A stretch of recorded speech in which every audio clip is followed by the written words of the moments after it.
Hello and welcome, I'm Pallavi Sharma and you're watching BIZWORLD Weekly, a show where we bring you the top stories of the week from across the world. Let's start with the market check. Indian equity indices ended on a flat note on November 7th at close. The Sensex was at 83,216.28 points, down 0.11%, while Nifty was down 0.07% at 25,492.3 points. Among sectors, metal index added 1.4%, while IT, consumer durables, FMCG, telecom shed 0.5% each. BSE mid-cap index rose 0.2%, while small-cap index ended flat. Shriram Finance, Adani Enterprises, Tata Steel, Bajaj Finance and M&M were among the top gainers on Nifty, while the top losers were Bharti Airtel, Tata Consumer, Apollo Hospitals, Tech Mahindra and Interglobe Aviation. Indian rupee ended flat at 88.66 per dollar on November 7th. Gold prices in India today: 24 karat gold was priced at 12,202 per gram, while 22 karat gold was priced at 11,185 rupees per gram.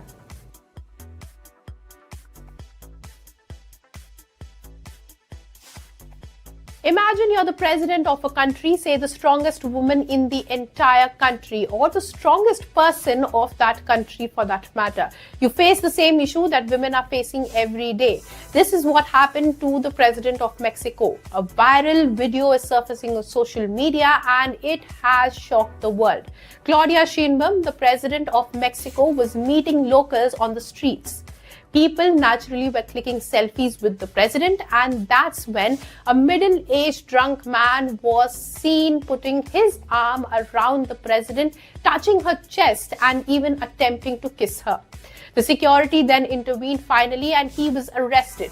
Yes, it's a real video, not AI. The president now says that she will press charges. It is a shame, and it is not just shame for Mexico, it's for the entire world. It shows no matter how powerful a woman becomes, her safety is still not guaranteed.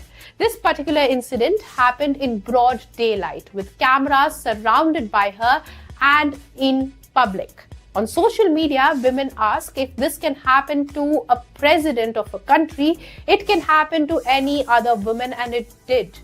Claudia later said that she did not realize the extent of the violation at that moment, but when she saw the video, she immediately filed a complaint.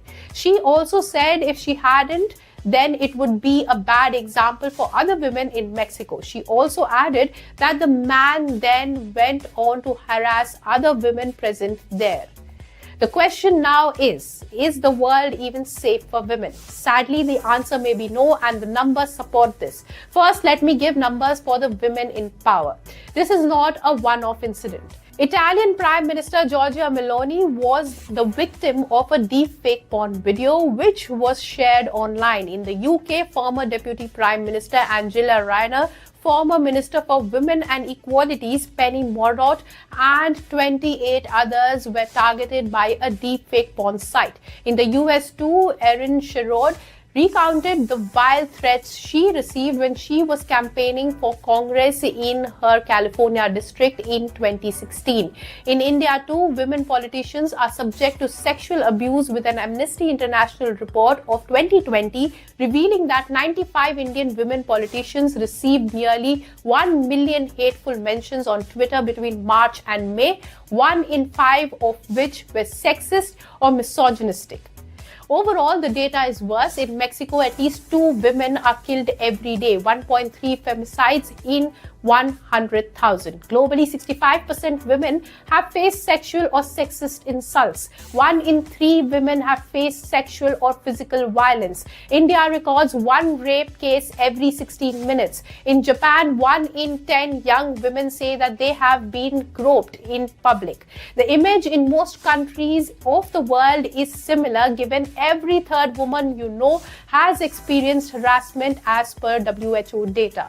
Every time there is an incident, people protest, they start campaigns or march, but the reality is not changing. We talk about women empowerment, equal rights, equal pay, but even basic safety is not guaranteed. She is a president, yet she had to go through it in broad daylight. If it can happen to her, what chance does any other woman in this world have? no matter how big your economy gets or how powerful you are in the global order. It is still a failed world for women if she is not safe on the roads in broad daylight, and it can only change with stricter laws, better leadership, and basic sense of humanity.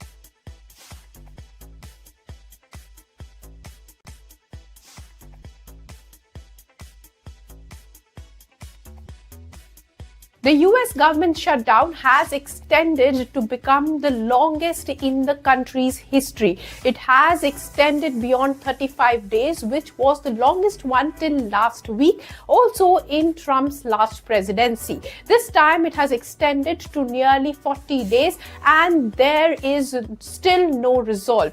10% flights have been grounded, and there is a lot of chaos among flyers. For government workers, their jobs are on the line. Most of them are working without pay. It is also costing the US economy $15 billion per week. How long will this go on? Our next report tells you more. America is once again at a standstill thanks to a government shutdown now stretching into record-breaking territory. Under President Donald Trump, the United States has faced not just one, but the two longest shutdowns in its modern history, with the current closure surpassing 37 days and the previous Trump-era record lasting 35 days back in 2019. Why does this keep happening? Shutdowns emerge when Congress and the White House can't agree on funding bills. The current shutdown stems from a budget impasse related to funding health plan subsidies tied to the Affordable Care Act. The Trump administration has refused to negotiate with Congress on reopening the government until certain demands are met, leaving 1.4 million federal workers furloughed or working without pay. The cost? The toll is massive. Analysts estimate up to $14 to $15 billion lost each week as the shutdown drags on. Vital services are grinding to a halt. 1.4 million federal workers are furloughed or working without pay, from air traffic controllers to park rangers. Airports in 40 high-traffic markets face a 10% reduction in air traffic control, flight delays, and even airspace closures, as critical FAA staff stretch overtime and resources run thin. Airport chaos looms for the holiday season, and agencies warn that food assistance and health insurance subsidies are in limbo for millions of Americans. The impact ripples nationwide. Other services disrupted by the shutdown include delays in food assistance programs, health insurance subsidies, tax refunds, and broader federal services that millions of Americans rely on daily.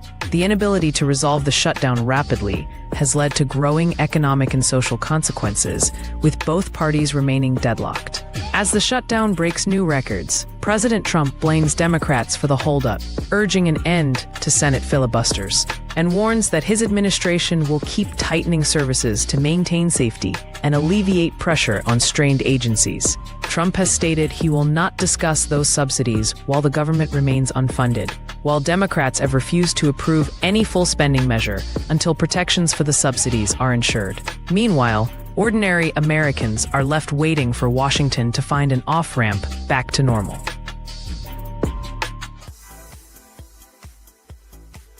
AI, it was the word on everyone's mouth for some time now. AI stocks were jumping higher in investor portfolios, people pouring in millions in the tech space. Now, global AI and tech stocks are experiencing a sharp decline, shaking investor confidence and rattling markets worldwide. Several interrelated factors explain this downturn, and this despite the strong promise AI held earlier in 2025. First, the US stock market sell-off was triggered by warnings from major Wall Street banks like Morgan Stanley and Goldman Sachs, which cautioned investors that equity valuations are stretched and a market correction could be on the horizon. The surging valuations of AI and tech giants had created a bubble-like environment, with stocks like Nvidia, Tesla, Amazon, and Planter losing significant ground in recent days. Second, the rising concerns over broader economic outlook are weighing heavily on tech stocks. New data suggests signs of weakening labor market and slowing economic growth. Investors worry that persistent inflation combined with the Federal Reserve interest rate hikes is suppressing corporate earnings growth. Even though AI companies continue to grow revenue, Many reports show that their earnings, while good, are not exceeding already high expectations enough to justify the lofty stock prices. Third, geopolitical tensions and ongoing US-China trade frictions add uncertainty. Tariffs and trade barriers have increased costs for many tech companies relying on global supply chains, pushing investors towards caution. Say Nvidia, for example. China has shut Nvidia out of its markets, which is a huge hit for the most valuable company in the world. Its CEO has said last month, and I quote from his statement, "We want the world to be built on American tech stack." Absolutely, that's the case, but we also need to be in China to win their developers. A policy that causes America to lose half of the world's AI developers is not beneficial in long term. Additionally, the US government shutdown has intensified market uncertainty by limiting the availability of official economic data. Traders are increasingly relying on private sector reports, which so far signals some caution and risk aversion. The tech-heavy Nasdaq and AI-related momentum stocks are particularly vulnerable given their high valuations and sensitivity to shifts in investor sentiment and economic conditions. This has led to profit-taking, with many investors locking in gains after an extraordinary AI boom. Lastly, the broader risk of sentiment has pushed capital into safer investments like US Treasury bonds and gold, causing bond yields to rise and adding pressure on growth stocks, including tech. In short, the recent fall in global AI and tech stocks is a result of stretched valuations, economic growth concerns, inflation, geopolitical risks, and rising uncertainty amid a complex macroeconomic backdrop. Investors are recalibrating expectations for profit and growth, ushering in a more cautious environment for technology equities.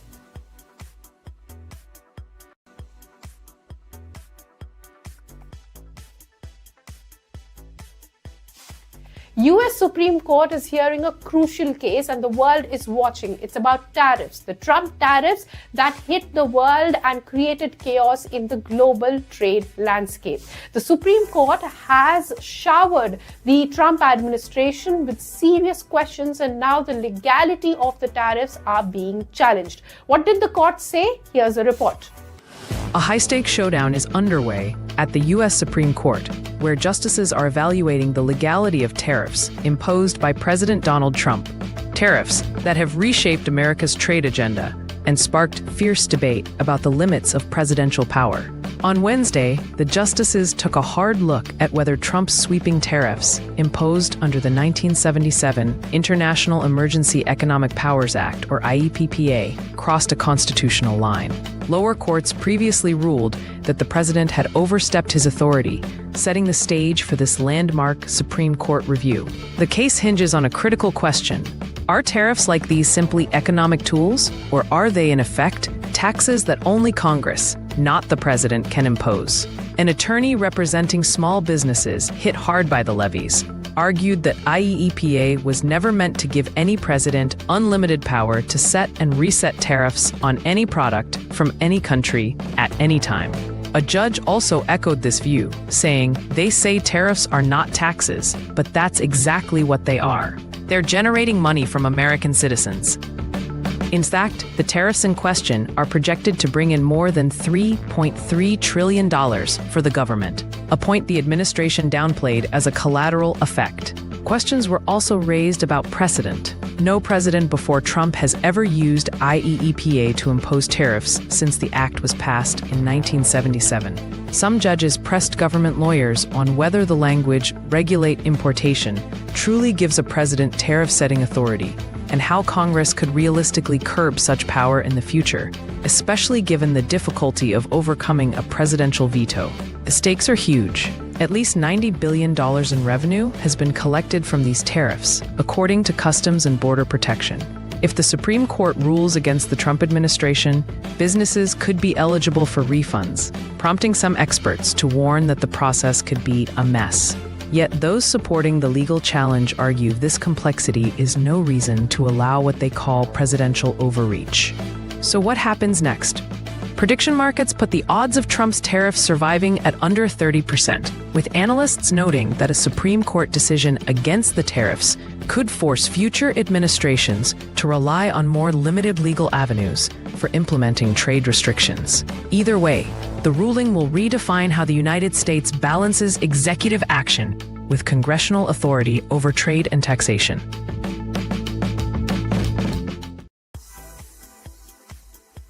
Typhoon Kalmaegi has emerged as one of the deadliest natural disasters of 2025, wreaking havoc across the Philippines and Vietnam with devastating consequences. First, what are typhoons and how are they formed? Typhoons are intense tropical storms that form over warm ocean waters in the Pacific, fueled by heat and moisture. These storms bring powerful winds, heavy rain, and dangerous storm surges capable of widespread destructions when they reach land. Kalmaegi, locally known as Tino, formed over Pacific Ocean and made landfall in the Philippines on November 4th, battering 8 central regions with torrential rains, flash floods and landslides. The impact was catastrophic. At least 188 people lost their lives and 135 are still missing and nearly 100 injured. Over 500,000 people were displaced from their homes and large areas saw extensive flooding. For example, Cebu province was hit particularly hard, receiving 1.5 times its typical November rainfall and witnessing floodwaters strong enough to sweep away vehicles and even massive shipping containers. Following its deadly path through the Philippines, Kalmaegi has now moved westward and made landfall in central Vietnam late on November 6th. Vietnam, already reeling from flooding and landslides caused by record-breaking rainfall earlier in October, was bracing for further impacts. The typhoon brought winds reaching 149 kilometers per hour, with gusts even stronger, uprooting trees, tearing off roots, and causing power outages across multiple provinces, including Dak Lak and Gia Lai. And authorities in Vietnam quickly mobilized over 268,000 soldiers for search and rescue efforts and evacuated thousands from vulnerable areas. The government also shut down 6 airports, leading to cancellation of hundreds of flights. Rainfall was expected to continue with up to 200 millimeters, almost 8 inches forecasted in central areas, raising fears of flash floods, landslides, and damage to agriculture, especially coffee plantations in central highlands. The damage to homes, infrastructure, and livelihoods is substantial too in Vietnam, along with human death toll increasing. Videos circulating on social media depicted torn roofs, flooded streets, and debris-strewn neighborhoods. Kalmaegi marks the 13th typhoon to form in South China Sea this year, a record number surpassing Vietnam's usual annual average. In response to the ongoing crisis, the Philippine government has declared a state of emergency to facilitate resource mobilization and disaster response. Vietnam and Philippines remains on high alert, with additional storms predicted in the coming days.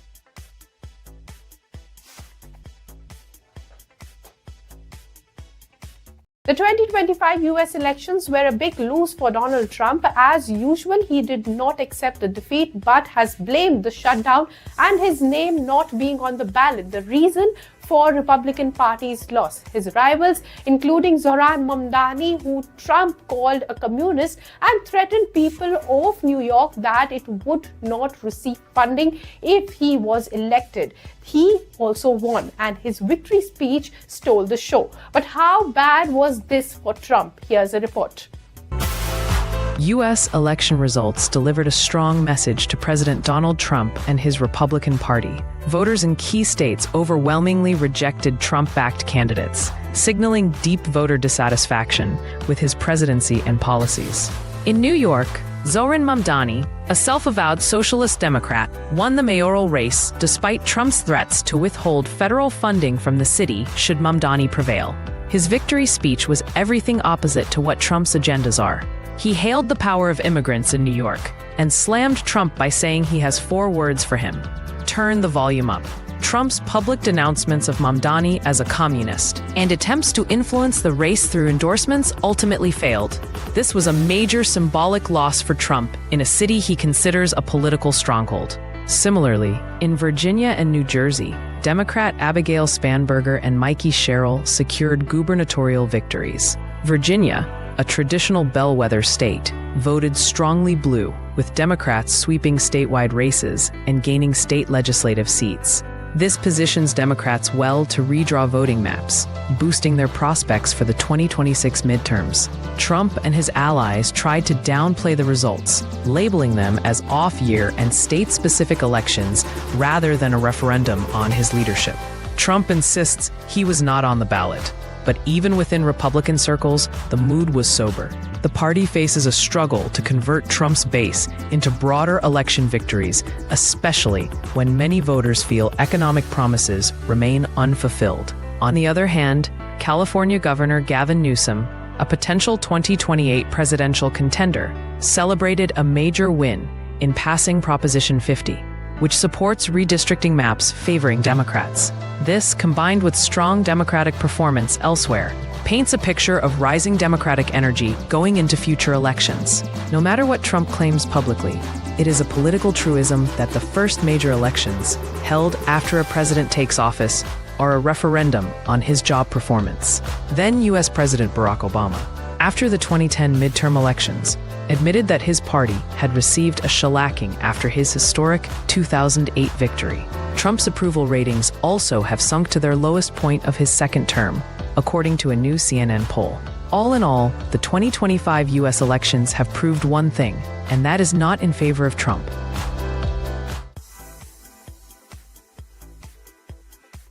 India is making a bold move to reduce its dependence on China by planning to nearly triple its investment in rare earth magnets from $290 million to $788 million.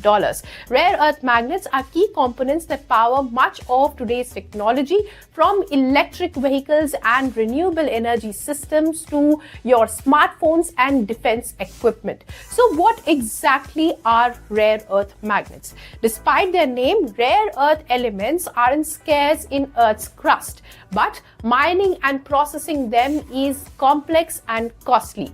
These magnets are incredibly strong and are used to convert electricity into motion and vice versa. This makes them indispensable for electric motors, wind turbines, and small yet crucial devices like your vibration motors in smartphones. The demand for these magnets is soaring globally due to advances in green technology and defense. China currently dominates nearly 90% of global rare earth magnet processing and supply chain. This dominance has allowed China to leverage these minerals geopolitically. For instance, during trade disputes with the United States recently, China curtailed rare earth exports, causing significant disruptions to industries worldwide, including automakers and defense manufacturers. Recognizing the strategic risks of depending solely on China, India's government has crafted a plan to build domestic manufacturing capacity and diversify supply chain. The proposed $788 million investment, which is awaiting cabinet approval, aims to support roughly 5 companies through a combination of production-linked initiatives, which is financial rewards based on output, and capital subsidies to defray upfront costs like your land and machinery costs. India holds approximately 7.23 million tons of rare earth elements oxide, contained in around 13.13 million tons of monazite, a mineral rich in rare earths and thorium. India is estimated to have about 8% of the world's total rare earth reserves, ranking third globally after China and Brazil. However, setting up rare earth magnet production isn't straightforward. Despite these substantial reserves, India's current mining and production remains very low, contributing less than 1% of the global rare earth mining output. The extraction process involves handling radioactive elements, making environmental and technological challenges significant hurdles. Moreover, China still holds a technological edge in this sector, and India will need to invest in acquiring expertise and developing supply chains for key raw materials. India is already making strides through its state-owned companies like Indian Rare Earth Limited, which have secured mining partnerships abroad in countries like Argentina, Zambia, and Australia. These partnerships aim to build expertise and ensure raw material supply in India. While China has recently eased some export restrictions for the United States and European Union, at least that's what Donald Trump has said. He said that the issue of rare earths has been settled with China, but his Treasury Secretary says that China cannot be trusted. It does not always keep its promises. So India is doing what it exactly should do, to take steps and become self-reliant and reduce China's dominance. The government also hopes that this push will attract global magnet manufacturers to establish local subsidiaries or joint ventures, accelerating the growth of domestic rare earth magnet industry. India has set ambitious timelines. The government expects initial production capabilities to begin within the next 12 to 24 months, with ongoing expansion following. Already, some Indian companies in the automotive sector like Mahindra are showing strong interest in participating or partnering to meet growing domestic demand for electric vehicles. India's expanded rare earth magnet plan is more than just an industrial policy. It's a strategic move to de-risk from geopolitical supply shocks and strengthen technological independence. While it might take some time to actually take effect, but this huge investment shows India's strong intent to be future ready with its own rare earth magnets. India's national capital, like every year, is witnessing the same old air pollution crisis. This time too, the air quality is in the very poor to severe category, and it's causing health concerns among people living there. Top pulmonologists urge citizens to leave Delhi for 2 to 3 weeks, but do you have an option? Viral images of air purifiers filled with dust says a dark story. So what is the government doing? Will Delhi ever be free from this toxic air? Here's the report. Delhi's annual pollution crisis is back, and this year it's more than just smog. It's an accountability challenge, a public health emergency, and a race to see if urgent government action can finally make a difference.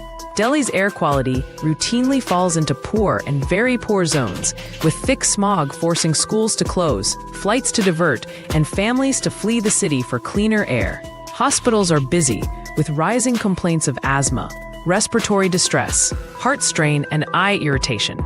In fact, studies estimate that in 2023, nearly 15% of deaths in Delhi, 1 in 7, were linked to air pollution, and children suffer most. Why does Delhi suffer so much? The answer is layered. Road dust from unpaved stretches and continual construction adds to PM10 and PM2.5 levels. Traffic fumes, crop burning in neighboring states, and industrial emissions pour toxins into the air, while winter weather patterns trap pollution close to the ground. Geography compounds the issue. Delhi sits in a bowl-shaped plain, a natural pollution trap. In response, the Delhi government has rolled out a 45-day round-the-clock cleanup drive. The mission deploys 200 maintenance vans and 60 horticulture units to deep clean 1,400 kilometers of city roads, removing dust, filling potholes, fixing signage, and pruning trees under strict weekly reviews and individual accountability. Civic agencies coordinate landfill cleanups and enforce waste management reforms. Environmental officials have intensified hundreds of citywide inspections, issuing thousands of fines for polluting vehicles and illegal dumping. But will this be enough? Experts warn that deeper reforms, beyond dust control, are critical. Technologies like smog guns and mechanical sweepers are in use, though effectiveness varies. Infrastructure fixes, fuel policy reforms, and real-time pollution tracking have become central to city plans. Segregation at the source for waste and real enforcement form the backbone of lasting change. How have other countries tackled this? Beijing, once the world's smog capital, spent billions on phasing out coal, regulating vehicles, and shifting industries away from city centers. Cairo and Los Angeles combined aggressive monitoring, green belts, cleaner fuels, and strict emission standards. Indian cities outside the Indo-Gangetic Belt have also made headway by focusing on public transport, green infrastructure, and strict law enforcement. That's all for this week. Keep watching ET Now for more such news and views. I will see you in the next week. If you like this video, then like, share and subscribe to ET Now.